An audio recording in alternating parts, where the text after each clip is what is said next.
गरुड़ पुराण में बताया गया है कि स्नान करते समय आपके पितर यानी आपके पूर्वज आपके आसपास होते हैं और वस्त्रों से गिरने वाले जल को ग्रहण करते हैं, जिनसे उनकी तृप्ति होती है। निर्वस्त्र स्नान करने से पितर अतृप्त होकर नाराज होते हैं, जिनसे व्यक्ति का तेज, बल, धन और सुख नष्ट होता है। इसलिए कभी भी निर्वस्त्र होकर स्नान नहीं करना चाहिए।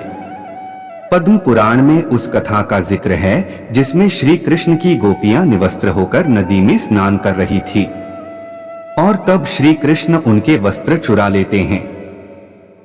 श्री कृष्ण से गोपियां बहुत विनती करती है कि उनके वस्त्र वह लौटा दे, लेकिन श्री कृष्ण कहते हैं कि तुम्हारे वस्त्र वृक्ष पर है, पानी से निकलो और वस्त्र ले लो।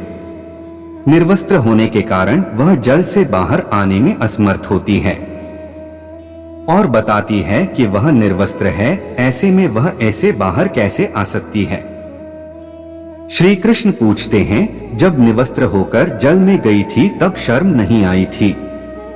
जवाब में गोपियों बताती है, उस समय यहाँ कोई नहीं था। श्री कृष्ण कहते हैं, यह तुम सोचती हो कि मैं नहीं था, लेकिन मैं तो हर पल हर जगह मौजूद होता हूँ। यहाँ आसमान में उड़ते पक्षियों और जमीन पर चलने वाले जीवों ने तुम्हें निर्वस्त्र देखा।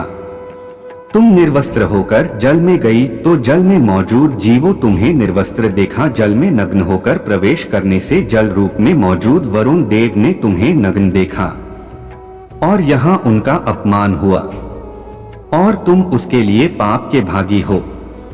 श्री कृष्ण कहते हैं, निवस्त्र होकर स्नान करने से वरुण देवता का अपमान होता है।